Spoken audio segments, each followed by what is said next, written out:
In the shadow of a sleeping giant, the city of Pompeii thrived, a jewel of the Roman Empire on the coast of Campania.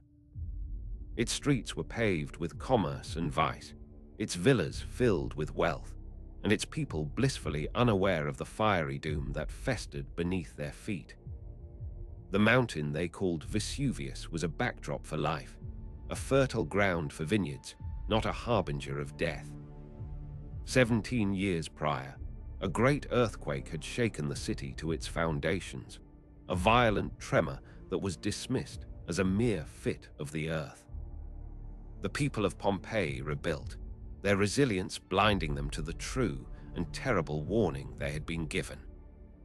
For days, the ground had trembled with faint, persistent shudders, too weak to cause alarm, but strong enough to unsettle the animals.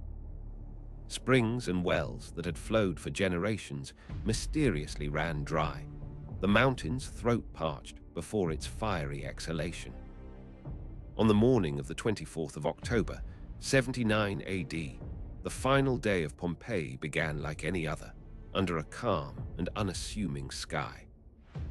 In the grand amphitheater, the echoes of past gladiatorial combat lingered, a ghostly memory of blood sport. The crowds cheered for death, never imagining how soon it would come for them, not as entertainment, but as an indiscriminate, suffocating tide. The sand that soaked up the blood of gladiators would soon be buried under a substance far more final, an ash that would entomb the entire city. Across the bay in Misenum, the scholar and commander Pliny the Elder observed the strange cloud forming over the mountain. He was a man of science, driven by a relentless curiosity.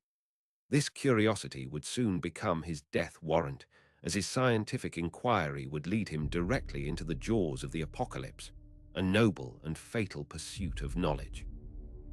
His nephew, Pliny the Younger, watched from a distance, his youthful observations inadvertently becoming the only surviving eyewitness account of the cataclysm.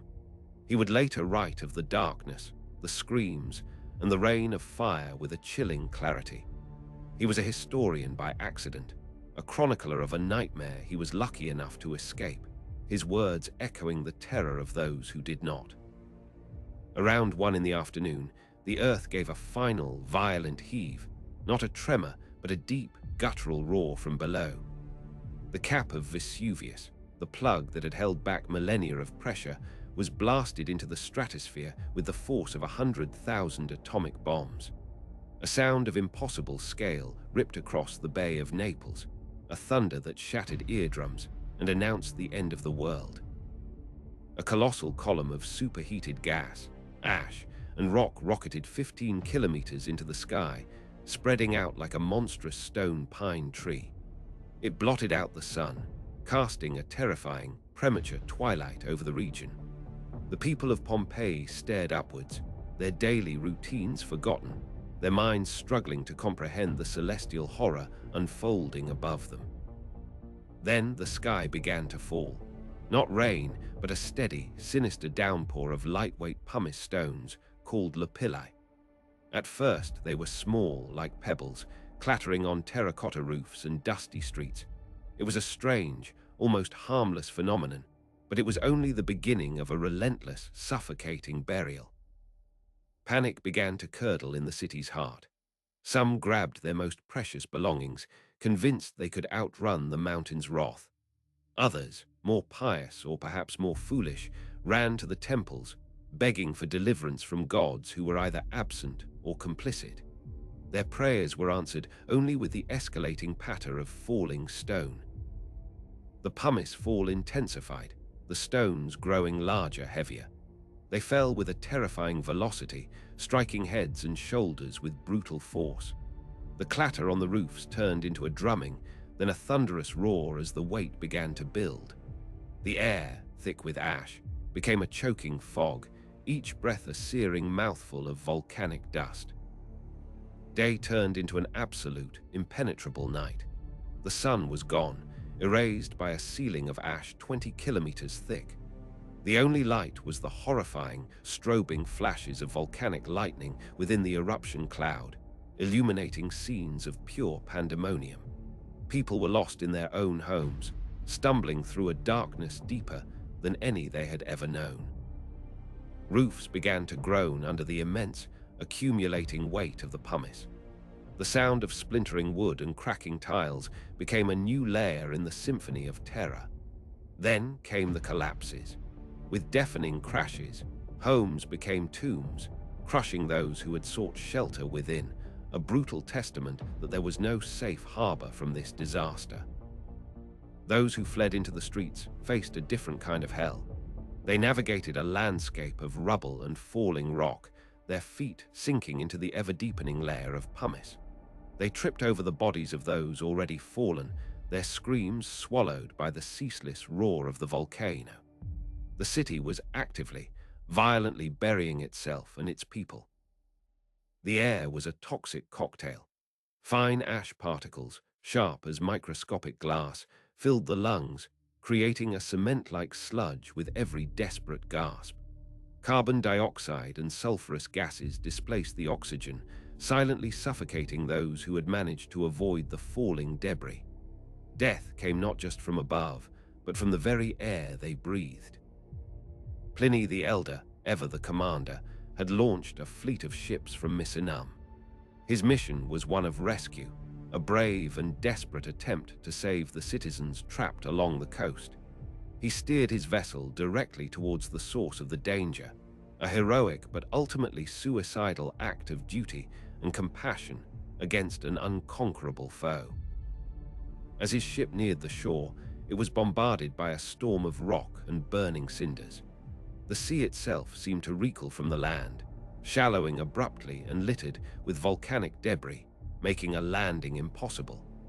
The escape route by sea was being cut off, the shoreline itself becoming a trap for anyone hoping for a maritime salvation. He diverted his course to Stabiae, to the home of his friend Pomponianus, who was trapped and terrified. Pliny maintained a facade of calm, bathing and dining as if to mock the volcano's fury. He assured his hosts that the fires on the mountain were merely abandoned farmhouses, a lie to soothe their panic, even as he knew the truth of their impending doom. But even his courage could not hold back the tide of ash. Trapped in the villa by the rising pumice that blocked the doors, they knew they had to flee. Tying pillows to their heads as a pathetic defense against the falling stones, Pliny and his companions made a desperate bid for the shore, stepping out into a world that was being systematically erased. On the beach at Stabiae, Pliny collapsed. The air, heavy with poisonous sulfuric gas, was too much for his weakened lungs. He lay down on a discarded sail and asked for cold water, a simple request in the midst of Armageddon. His men fled as a new wave of fire and gas swept the coastline, leaving their commander to die alone on the shore, a victim of his own insatiable curiosity. Back in Pompeii, the first phase of the eruption was ending. After nearly 18 hours, the rain of pumice slowed. A deceptive lull settled over the buried city, a moment of false hope for the survivors huddled in the darkness. They believed the worst was over, that they had weathered the storm. But the mountain was only just beginning its true slaughter. The colossal eruption column, unable to support its own immense weight, collapsed. This triggered the first pyroclastic surge, a superheated, fast-moving avalanche of gas, ash, and rock. It was not lava, it was a fluidized density current, a 100-mile-per-hour wave of incandescent death, and its first target was the nearby city of Herculaneum. The citizens of Herculaneum, who had sought refuge in the stone boathouses along the shore, saw it coming. A black, roaring cloud that consumed everything in its path. There was no time to scream, no time to even register the end. The surge, at a temperature of over 500 degrees Celsius, struck them with the force of a hurricane. The heat was so extreme that it was beyond burning. It was a thermal shock that vaporized soft tissue instantly. Their flesh and muscles disappeared in a fraction of a second, leaving only skeletons. The intense heat boiled their brains, causing their skulls to explode from the internal pressure. It was a death so swift and so violent, it is almost impossible to comprehend. A second surge, even larger, followed shortly after, burying Herculaneum completely under 20 meters of volcanic material. The city was hermetically sealed, its organic materials like wood and papyrus carbonized but perfectly preserved. It became a different kind of tomb than Pompeii, one where the victims vanished, but their world was left behind as a blackened, fragile ghost. Now it was Pompeii's turn. Just after dawn, the first of 4 great pyroclastic surges descended upon the city. For the survivors who had emerged from hiding, this was a new and unimaginable terror. Not a rain of stone from above, but a ground-hugging, superheated blizzard racing towards them at the speed of a charging chariot. This first surge was weaker, its energy partially blocked by the city walls. It killed those on the northern outskirts, but for the rest, it was a wave of scorching hot ash and poisonous gas. It was the final warning. Any chance of escape, any hope of survival, was now extinguished. The city had become a sealed death trap. Then came the final, cataclysmic surges. They moved with unimaginable speed, pouring over the walls and through the streets. The temperature was at least 300 degrees Celsius, hot enough to kill in a single breath. The air itself became a weapon, a searing, toxic flood that left no place to hide. For the people of Pompeii, death was instantaneous but agonizing. As they inhaled the superheated air, their lungs were seared and filled with fluid. Their muscles spasmed violently in the intense heat, contorting their bodies into a final, rigid posture known as the pugilistic stance. They were not burned to skeletons like in Herculaneum, but cooked from the inside out. A family huddled in a room, a mother shielding her child with her own body, their final act one of futile love. A group of slaves and nobles sought refuge together in the house of the cryptoporticus, their social statuses erased in a single, democratic moment of annihilation. Their last shared experience was the searing pain of their lungs boiling. A dog, chained to a post in the house of Vesuvius Primus, was left behind. It struggled and writhed against its chain as the pumice rose, its agony preserved forever in the archaeological record. It is a gut-wrenching symbol of the helpless and the forgotten, a creature that died in terror because of the carelessness of the humans it trusted. One man was found near the city gate, clutching a bag of gold, a treasure that could not buy him a single extra second of life. Another, known as the muleteer, was found with his mule, both struck down together. Their lives, their identities, their final actions were all frozen in the ash, a permanent tableau of a world interrupted by death. The pyroclastic surges were followed by flows of ash and molten rock that poured into the city, filling every street, every house, every empty space. It flowed like a liquid, conforming to the shape of the city and its dead. It was this fine, wet ash that would form the perfect, horrifying molds of the victims. Within 24 hours, Pompeii was gone. It had vanished from the face of the earth, buried under more than 5 meters of volcanic material. The thriving city, with its 20,000 inhabitants, was now a silent, sterile, and utterly desolate landscape. The mountain that had given it fertile soil had reclaimed it all in a storm of fire. Vesuvius, its fury spent, stood silent and brooding, its shape altered forever. Its once conical peak was now a jagged caldera, a permanent scar from its own violent outburst. It stood as a grim monument over the tomb it had created, a silent, smoking god that had judged and executed an entire city. For a time, survivors and looters picked at the surface of the buried city. They dug tunnels, searching for valuables, for lost family members, for any remnant of their former lives. But soon, the memory faded, the location was lost, and Pompeii slipped from history into legend, a fabled city of ghosts sleeping beneath a field of ash. For over 1,600 years, the city lay undisturbed. Farmers tilled the soil above, unknowingly living and working on a massive, populated graveyard. Generations came and went, oblivious to the perfectly preserved horror that lay just a few meters beneath their feet. The dead of Pompeii waited in their silent, dark tomb. In the 18th century, the city was rediscovered by accident. At first, it was a treasure hunt for the Bourbon monarchy. Tunnels were dug haphazardly, frescoes were cut from walls, and statues were removed to decorate private collections. The early excavations were a second violation, a desecration of a sacred and tragic site. Then, in the 1860s, an archaeologist named Giuseppe Fiorelli brought a new reverence and a new, terrible ingenuity to the site.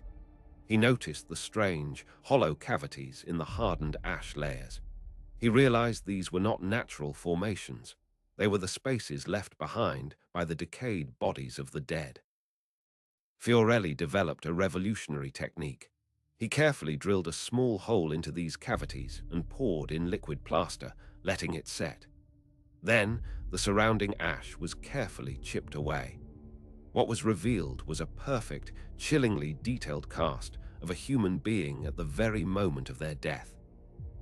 These were not sculptures. They were the empty spaces left by vaporized flesh and rotted clothes, now filled to create a three-dimensional photograph of agony. The plaster captured every detail: the folds of a tunic, the strands of hair, the contorted limbs, and the silent, screaming expressions on their faces.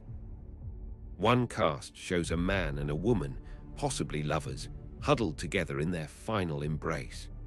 Their forms are intertwined, a heartbreaking testament to their attempt to find comfort in each other as the world ended around them. They lie in the Garden of the Fugitives, a permanent monument to love in the face of absolute terror. Another cast, that of a pregnant woman, reveals a double tragedy. She lies on her back, her arms and legs drawn up in a futile effort to protect herself and the unborn life within her. Her death was not her own, but the extinguishment of a future that never had a chance to begin, a story of motherhood cut short by a wave of incandescent ash. The casts of Pompeii forced the world to see the victims not as ancient statistics, but as people. A child curled in a fetal position, a man shielding his face, a family fallen together in a heap. Each cast tells a deeply personal and universal story of suffering, fear, and the desperate, failed instinct to survive. Today, Pompeii is a place of eerie silence, a city of the dead that speaks volumes. Walking its stone streets, one can almost hear the echoes of the chaos, the screams of the dying, the roar of the mountain. It is a snapshot of Roman life, but more powerfully, it is a visceral and humbling reminder of our own fragility. Mount Vesuvius is not a dead volcano. It is dormant, sleeping, and it has erupted more than 30 times since the destruction of Pompeii, most recently in 1944. Today, more than 3 million people live in its immediate shadow, their modern lives built atop the grave of the ancient dead, gambling that the mountain will continue to sleep.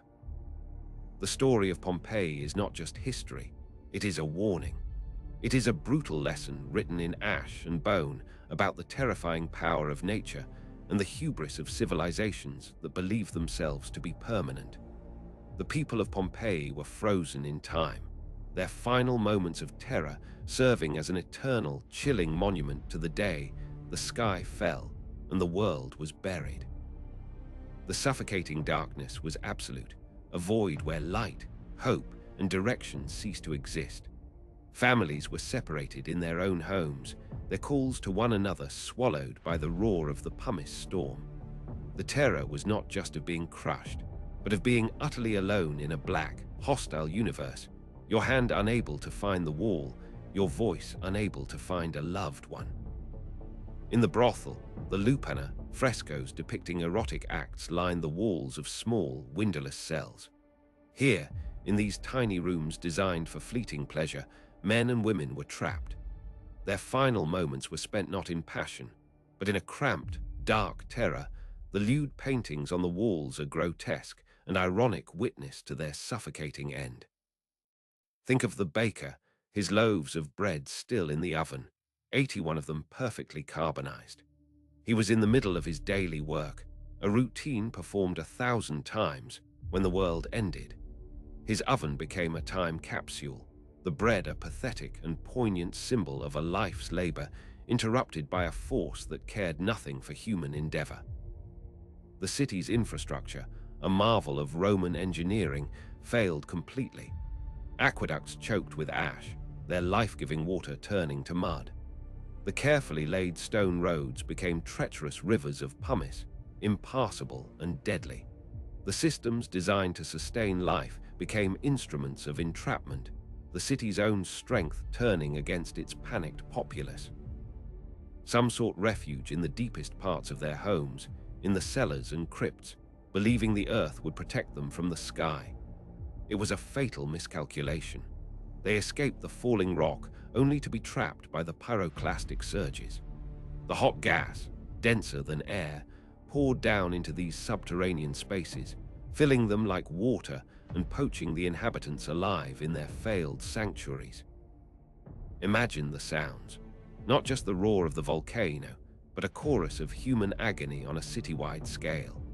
The screams of the terrified, the wails of the grieving, the short, sharp cries of those struck by debris, the choking gasps of the suffocating. All of it blending into a single, unholy symphony of death that was soon silenced by the final, all-consuming wave of ash. In the house of the Menander, a wealthy patrician's villa, a group of 10 people were found in a corridor, a lantern lying beside them. They had been trying to navigate the darkness, to find an escape, when the roof collapsed, trapping them. Their futile journey ended just meters from their goal, a small, intimate tragedy of hope extinguished in an instant. For those who made it to the beaches, there was no salvation. The sea, once a symbol of escape and commerce, was in a violent turmoil. Tsunamis, generated by the volcano's collapse, crashed against the shore, dragging anyone who ventured near the water into a churning grave of waves and pumice. The sea had become as deadly as the land. The sheer totality of the destruction is what chills the soul. Not a single building was left unscathed, not a single person left untouched. The disaster was not selective, it was absolute. Rich and poor, master and slave, man and beast, all were rendered equal in the face of the searing ash. Their final status was simply victim. The heat of the pyroclastic surge was so intense that it caused vitrification, turning human brain tissue into glass. This horrific discovery was made in Herculaneum, where the remains of a man's skull contained shiny black shards of what was once his mind. It is a gruesome, scientific confirmation of a death so hot and so fast that it defies imagination. At the villa of the papyri in Herculaneum, an entire library was preserved. Over 1,800 scrolls were carbonized by the intense heat, baked into solid lumps.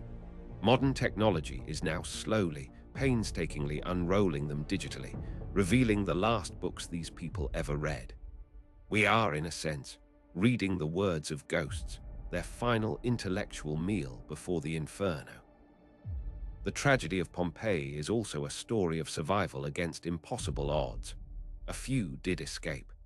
We know this from records of refugees appearing in other Roman cities, their names listed as destitute.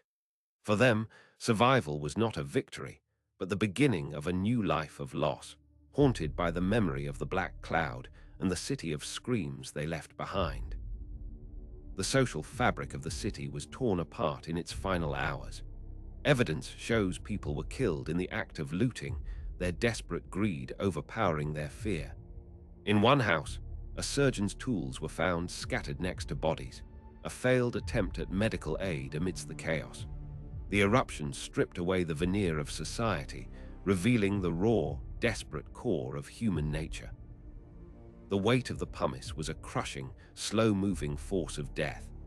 Imagine being trapped, your legs pinned by a collapsed beam as the light grey stones slowly pile up around you. The rising tide of lapilli would have been a terrifyingly slow burial, the weight on your chest building until you could no longer draw a breath.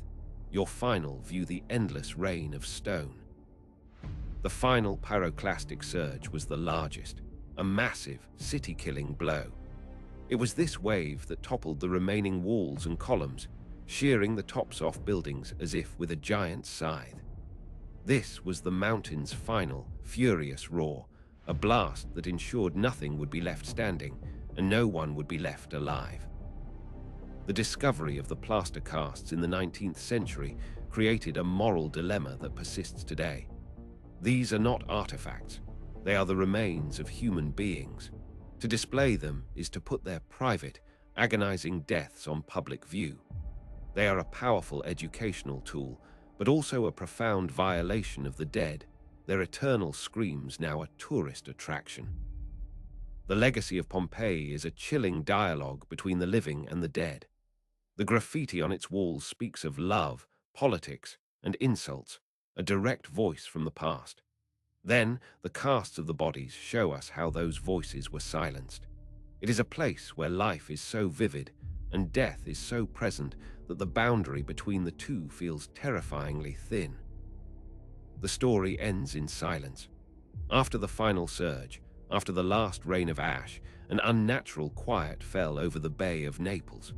The birds were dead, the insects were gone, the 20,000 voices of Pompeii were extinguished. It was the silence of a completed execution, the profound and empty peace that follows a cataclysm, the sound of a world wiped clean.